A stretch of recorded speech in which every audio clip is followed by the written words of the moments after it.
Hello বন্ধুরা, তোমরা সবাই কেমন আছো? আশা করছি আল্লাহর অশেষ রহমতে তোমরা সবাই অনেক ভালো আছো। আজকে আমরা তৃতীয় শ্রেণীর গণিতের ৬ পৃষ্ঠায় যেই সমস্যাগুলো আছে ওইটা সমাধান করব। তোমরা আমার স্লাইড দেখেই বুঝতে পারছো এখানে কি লিখছি আমি। অঙ্কে লিখি, দেখো ৬ নম্বরে আমার দেওয়া আছে কি ৬ পৃষ্ঠার অঙ্কে লিখি। ওখানে ১ নম্বরে বলা আছে, দেখো অঙ্কে লিখি কি, এটা তো আমরা জানি। আমরা কি জানি? অঙ্ক হচ্ছে ০ থেকে ৯ পর্যন্ত, ১ ২ ৩ ৪ ৫ এগুলো হচ্ছে অঙ্ক।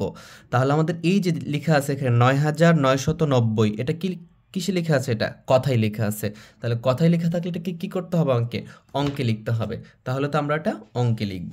আচ্ছা, অঙ্কে লেখার জন্য আমার যে শর্তটা, এই জন্য আমরা প্রথম ক্লাসটা নিয়েছি। যদি প্রথম ক্লাস দেখে না থাকো তাহলে অবশ্যই দেখে এটা করবা, তাহলে বুঝতে পারবা। প্রথম ক্লাসে আমরা এই যে একক, দশক, শতক, হাজার, অযুত এই সম্পর্কে একটা ধারণা নিয়েছি এবং এতটুকু জানলে তোমাদের জন্য এটা যথেষ্ট। দেখো এখানে কি লেখা আছে? ৯,৯৯০। তাহলে ১ নম্বর কি লেখা আছে? তাহলে তোমরা উত্তর কিভাবে লিখবে? এটা তো তোমাদের প্রশ্ন, তোমরা পরীক্ষায় কি লিখবা? জাস্ট শুধু উত্তর লিখবে। তাহলে আমরা এখানে উত্তর লিখতেছি, ঠিক আছে? হর্ষ দিয়ে দিলেও হবে, উত্তর হবে। হ্যাঁ, তোমরা পুরোটাই লিখতে পারো, উত্তর বানান হর্ষ তয়ে তয়ে র, উত্তর, এটাও লিখতে পারো। তাহলে কি আছে দেখো, ৯,৯৯০, ৯,৯৯০। তাহলে তুমি যদি মনে করো যেটা আমি পারতেছি না, আমার জন্য কঠিন হচ্ছে, তাহলে তুমি এইখান থেকে পড়বা। মানে কোন সাইড থেকে পড়বা? ডান সাইড থেকে বাম সাইডে যাবা। তাহলে কি আছে এখানে দেখো তো, শুধু ৯০ আছে। শুধু কি আছে? ৯০। শুধু কি পাইছো? ৯০। তাহলে তুমি একটু দূরে এখানে লিখে ফেলো ৯০। তুমি তো ৯০ লিখতে পারো, ৯০ তো জানো। ৯ আর ১০-এ কত হয়? ৯০। ৯ ১০-এ ৯০। তাহলে তুমি ৯০ এর জন্য ৯০ লিখে ফেলো, ৯০ লিখে ফেললাম। এরপর ৯০ যখন হয়ে গেছে তখন তুমি এটা পড়বা। শত আছে, কত শত? ৯০০। তাহলে এতটুকু এখন পড়ো, ৯৯০, মানে তুমি এখান থেকে এতটুকু পড়ো, ৯৯০। এখন দেখো এখানে তুমি ৯০ লিখছো আর এখানে খালি একটা ৯ দিয়ে দাও, তাহলে ৯৯০ হবে। তুমি আবার ৯৯০ লিখো না, ঠিক আছে? কারণ আমরা এ পাশ থেকে লিখতেছি যেন আমাদের বুঝতে সুবিধা হয়। ৯০ বলতে কি শুধু ৯০ আর ৯৯০। এখানে যদি একটা ৯ দিয়ে দাও, দেখো এখন পড়ে দেখো কত হচ্ছে এটা, একক, দশক, শতক। ৯৯০ আমরা আগের ক্লাসে দেখে এসেছি। যদি দেখে না থাকো অবশ্যই আগের ক্লাসটা করে আসবা তোমরা। এই দেখো ৯৯০, আমি ৯৯০ লিখে ফেললাম। এরপরে দেখো হাজার, কত হাজার? ৯,০০০। তাহলে ৯, এখানে আমি খালি ৯ বসিয়ে দিব, ৯,৯৯০। এখন খেয়াল করি আমরা, এ দেখো এটা হচ্ছে কি একক, দশক, শতক, হাজার। হাজারের জন্য কয়টা সংখ্যা লাগে? দেখো ১টা ২টা ৩টা ৪টা। দেখো ১টা ২টা ৩টা ৪টা। দেখো ৯,০০০, এই জন্য ৪ নম্বরে ৯,০০০ বসছে। ৯শত, শতর জন্য কয় নম্বরে বসে? শত ৩ নম্বরে বসে। একক ১, দশক ২, শতক ৩, হাজার ৪। দেখো একক, দশক, শতক, হাজার। ৯,৯৯০। তাহলে আমরা কীভাবে পড়বো? এই যে ৯০ এর জন্য ৯০ লিখছি, ৯৯০, তাহলে ৯ লিখবো। তুমি আবার এই যে ৯৯০ উল্টা লিখলে হবে না কিন্তু, হ্যাঁ? যে আগে ৯০ লিখছো তারপর আবার ৯৯০, তাহলে কিন্তু অনেক বেশি হবে, এরকমটা না। তুমি যেহেতু ৯০ লিখছো, এর সাথে কত লিখলে ৯৯০ হবে? শুধু ৯ দিলেই কিন্তু ৯৯০ হয়ে যাবে। বুঝতে পারছো? মনে করো তুমি এখানে ১০ লিখছো, তাহলে তোমাকে বলতেছে কি ১০০ করতে হবে, ১১০ বানাইতে। তাহলে তুমি এখানে ১ দিয়ে দাও, তাহলে তো ১১০ হয়ে যাচ্ছে, ঠিক আছে? নতুন করে কিন্তু ১১০ লিখা যাবে না, হ্যাঁ? ৯,০০০, এই জন্য আমি কি দিলাম? এখানে ৯ দিয়ে দিলাম। দেখো এখন পরে দেখো ৯,৯৯০ হয়ে গেছে। তাহলে এইভাবে তোমরা সবগুলো করতে পারবা। এরপরে দেখি আমরা পরেরটার উত্তর করব। দেখো পরেরটাতে কি বলতেছে? ৯,০৯৯। তাহলে আমরা এখান থেকে পড়বো। আমরা কি শিখেছি? ডান সাইড থেকে বাম সাইডে পড়বো, একটা করে ওয়ার্ড পড়বো, ঠিক আছে? একটা শব্দই পড়বো। ৯৯ লেখা আছে, কি লেখা আছে? ৯৯।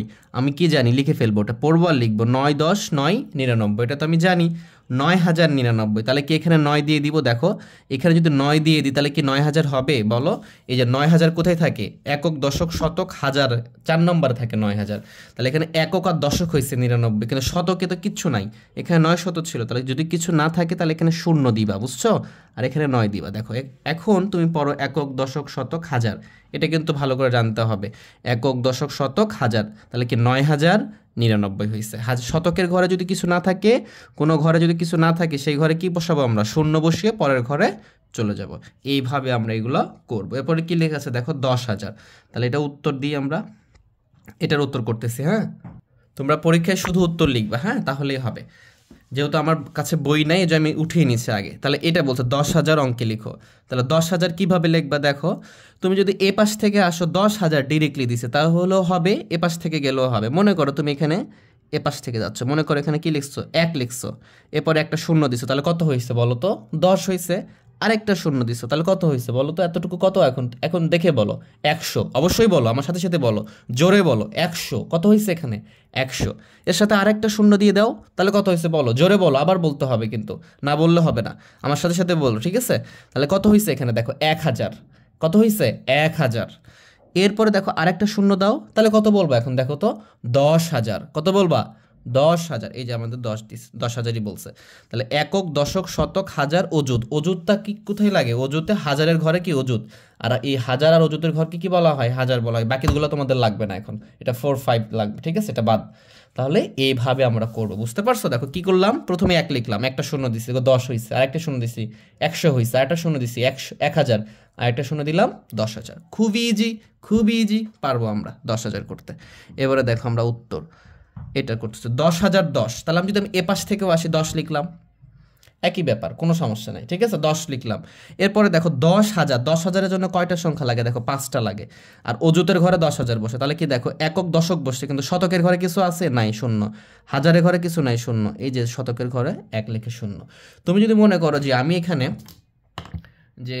দেখা যাচ্ছে যে এ পাশ থেকে যাবো, তাও হবে, তাহলে কি লিখবে দেখো? এই যে 10,000, এইভাবে লিখবা 10, 100, তাও হবে, ঠিক আছে? যেইভাবে তোমার ইচ্ছা। আমি মনে করি ডান দিক থেকে আসলে এটা সহজ হয়, ঠিক আছে? এই জন্য আমি ডান দিক থেকে আসতেছি, ঠিক আছে? 10,010 লিখে ফেললাম, উত্তর দিলাম। পরেরটাতে দেখি কত লেখা আছে? 13,532। প্রথমে আমরা এভাবে পড়ে ফেলবো 13,532, তাহলে সহজ হবে আমাদের জন্য। এরপরে যখন লিখবো তখন আমরা ডান পাশ থেকে আসবো, একটা করে ওয়ার্ড নিব। 32, তাহলে 32-এর তো একটা মিনিং আছে। 32 বলতে আমরা বুঝি 3 10 2, 32 লিখে ফেললাম। এরপরে 32-এর পরে শতর তো কোনো মিনিং হয় না, খালি শতর তো কোনো মিনিং হয়। তাহলে আরেকটা ওয়ার্ড নিব 500, দুটো একসাথেও লিখতে পারি 532। তাহলে আমি যদি এখানে 5 দিয়ে দিই 532, কারণ একক, দশকের পরে শতর ঘর, আর শততে 500 আছে। এ দেখো একক, দশক, শতর ঘর, আর শতকে কত আছে? 5 আছে। আমি এখানে 5 দিয়ে দিলাম, 500 কত হয়ে গেল? 32 হয়ে গেছে। এরপরে দেখো হাজার, এখানে কি হাজারে ঘর, হাজার লিখবো। কত হাজার? 13,000। দেখো এখানে যদি 13 দিয়ে দাও তাহলে 13,000 হয়ে যাবে ডিরেক্টলি। একক, দশক, শতক, হাজার, অযুত। আর অযুতের মানে কি? ওই যে দশকের হাজার, ঠিক আছে? মানে 13,532 হয়ে গেল, ঠিক আছে? তাহলে এইভাবে আমরা সবগুলো করতে পারবো। যদি এটার উত্তর করি দেখো 26,837। তাহলে আমরা এখান থেকে পড়বো, একটা ওয়ার্ড নেব 37। তাহলে 3 10 7, 37 লিখে ফেললাম। এরপরে কি আছে দেখো? 800। কত শত? 800। দেখো 837। বুঝতে পারছো? নতুন করে 800 লেখা যাবে না, 37 লিখবা আবার 800 লিখবা, তাহলে কিন্তু হবে না, তাহলে 80,000 হয়ে যাবে। তুমি যেহেতু 37 লিখছো, তারপরে 800, এই যে 837। এরপরে কি হাজার? কত হাজার? 26,000। দেখো 26,000 লিখে ফেললাম, কারণ 26 দশক ঘরের সংখ্যা, হ্যাঁ, এই জন্য 26,837।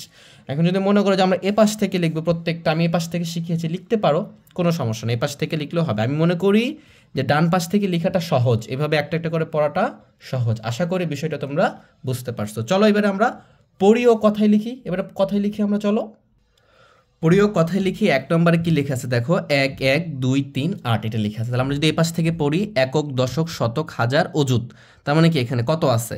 এটা 8। যদি পড়ি আমরা কি বলবো? এটাকে শুধু 8 বলবো। মনে করো এগুলো নাই, তাহলে কি বলবো? 8, 3 দিয়ে দাও, তাহলে কত বলবো? 38। টেকনিকটা ভালো করে খেয়াল করো, একবার টেকনিক শিখে গেলে সবগুলো পারবা। এই যে দেখো, তারপরে 2 দিয়ে দাও, তাহলে কত হবে? 238। মনে করো এগুলো নাই, 238। তুমি কিন্তু পড়তে পারতেছো, হ্যাঁ, তোমার কিন্তু ভুল হবে না। এই যে 1 দিয়ে দাও, তাহলে কত হয়? একক, দশক, শতক, তারপর হাজার থাকে, তার মানে কি 1,238। এরপর 1 দিয়ে দাও, 1,000 আর 1 কত হবে? 11,000। খুব সহজ, জাস্ট এইটাই। একক, দশক, শতক, হাজার, ওকে, অযুত। তাহলে আমরা এইভাবে পড়বো। এটা 8, 3 দিয়ে দিলাম 38, 2 দিয়ে দিলাম 238, 1,238, 11,238। বুঝতে পারছো কিভাবে পড়বা তোমরা? তাহলে এখন তুমি লিখতে পারবা 11,000। দেখো 11,000 লিখে ফেলো, 11,200। যেহেতু পড়তে পারলে তো তুমি লিখতে পারো, তুমি তো এগুলো বানান পারো।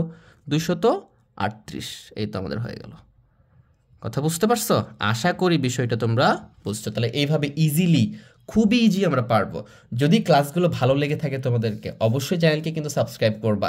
তুমি যদি সাবস্ক্রাইব করবা, তোমার বন্ধুদেরকে শেয়ার করবা, যেন তারাও এরকম ভালো ক্লাসগুলো করতে পারে। আর এরপরের ক্লাসগুলো আমি তোমাদেরকে দিব, অবশ্যই এর জন্য লাইক করবা, ঠিক আছে? আর যদি কিছু জানাইতে ইচ্ছে করে, তাহলে অন্য আমি যে 6 7-এর ক্লাসগুলো নিয়েছি, সেখানে কমেন্টে জানাইতে পারো যে কোন ক্লাসগুলো তোমরা যাও। তোমরা যেহেতু অনেক ছোট, কিডস ভিডিও এগুলো, এই জন্য তোমাদের কমেন্ট বক্সটা অফ থাকে, ঠিক আছে। তাহলে আমরা 2 নম্বরটা দেখি, চলো।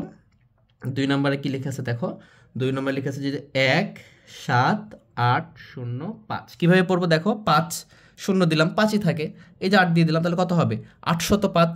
এবারে কত 7805 আর 1 দিয়ে দিলাম, তাহলে কত হলো 17805। চলো লিখে ফেলো 17। দেখো কত সহজে আমরা পারতেছি এগুলো, তাই না? তোমরা অনেক বেশি পারবা, জাস্ট প্র্যাকটিস করো, বারবার ভিডিও দেখো। যদি একবার দেখে বুঝতে না পারো 2বার দেখো, ঠিক আছে? 2বার না পারলে 3বার, এভাবে দেখতে দেখতে পারবা ইনশাল্লাহ। 17,000 805। আচ্ছা, এইটার জন্য কি করতে হবে, এই যে 1 থেকে 100 পর্যন্ত যে আমাদের যে সংখ্যাটা, এগুলোর যে বাংলা বানান, কথায় যেটা 1 2 3 5 7, এই বানানগুলো কিন্তু তোমাদের ভালো করে পারতে হবে, ঠিক আছে? যদি তোমরা এগুলো 1 2তে শিখে এসেছো, যদি তোমাদের একটু সমস্যা হয় তাহলে একটু করে দেখে নিবা, বারবার রিভিশন করবা, ঠিক আছে? তাহলে বিষয়টা একদম পানির মতো ক্লিয়ার হয়ে যাবে, ঠিক আছে? দেখো 3 নম্বরটা কি লেখা আছে, 3 নম্বরটা লেখা আছে 1 9 1 1 1। কেন ভেবে পড়তেছি আমি? তোমাদেরকে শেখানোর জন্য। মনে করো আমিও জানি না, তোমরাও জানো না, ঠিক আছে? তাহলে চলো সবাই একসাথে শিখি। কি লেখা আছে এখানে, 1 1 আর 1 কত হয়, 1 10 1 11। এই যে 1 দিয়ে দিলাম, তাহলে কত হবে 111, 911। এইবারে 9 মানে কি, এটা 9 থাকলে কত হবে 9111। আর এখানে যখন দিয়ে দিব 9 আর 1 কত হয়, 1 দিয়ে দিলে 19, তাহলে 19,111। তাহলে আমরা লিখে ফেলবো এভাবে 19,111।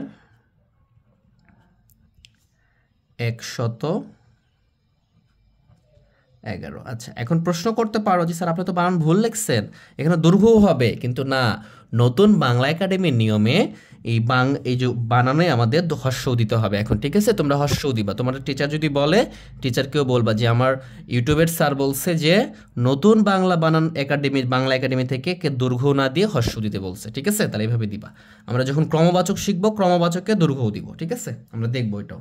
তারপরে দেখো 4 নাম্বারটা কি বলছে, 1 3 3 5 9। তাহলে কি হচ্ছে এখানে দেখো, এইটাকে আমরা কি বলবো, 9 বলবো। 5 দিয়ে দিলাম, তাহলে কত 5 আর 9 5 10 9 কত হয়, 1 কম 60 মানে 59। এবং এটা কত 3 359। এটা কত 3359। এবং কি 1, তাহলে কত হবে 13,000। কত হবে 13,000। তাহলে লিখবো আমরা 13,300 লিখলেও হবে, এতটুকু লিখলেও হবে, দিলেও হবে। 300 দেখো 59। আমরা কোনো বানানেতে 59 29 19 কোনোটাতে দৈর্ঘ্যও দিব না, মনে থাকবে, হর্ষও দিব, এটা নতুন নিয়ম আমাদের, ঠিক আছে? ওগুলো দাঁড়িয়ে দিয়ে দিতে পারো। এরপরে দেখো 5 নাম্বারটা কি দেওয়া আছে আমাদের, 5 নাম্বার দিয়েছে 1 5 1 5 3। তোমরা এইভাবে পড়বা সবগুলো। 3 5 দিলাম 53 153, 5153, 15,153। বুঝতে পারছো টেকনিকটা? 15,000। যদি ক্লাস ভালো লাগে অবশ্যই ক্লাসকে কিন্তু লাইক করতে হবে, ঠিক আছে? ভিডিওতে লাইক দিয়ে দিবা, ঠিক আছে? এবং শেয়ার সাবস্ক্রাইব সব করবা। 15,000 দেখো 15,153। এখানে পয় পয় হবে 53, ঠিক আছে? আশা করি বিষয়টা তোমরা বুঝছো। এবার 6 নম্বরটা দেখি আমরা। 6 নম্বরে লেখা আছে 2 7 5 3 7। এটা তো আমি জানি 27,537, কিন্তু আমি তোমাদের সাথে শিখতেছি, বুঝতে পারছো? এই জন্য এভাবে বলতেছি। তাহলে কত এটা 7 3 দিয়ে দিলাম 37, 5 দিলাম, মনে করো 5 দিলাম 537, 7,537। তাহলে কত হবে এখন 27,537। এটা অজুতের ঘরটা কি হয়, হাজারের মধ্যে হয়, এবং এটা হাজারের দশক ঘর, বুঝতে পারছো? 27 লিখে ফেললাম, 27,237। অবশ্যই চন্দ্রবিন্দু দিতে হবে এখানে। এরপর ক্লাসে আমরা স্থানীয় মান দেখব, সেই ক্লাসের আমন্ত্রণ জানিয়ে আজকের ক্লাস এখানেই শেষ করতেছি। সবাই ভালো থেকো, সুস্থ থেকো, আল্লাহ হাফেজ।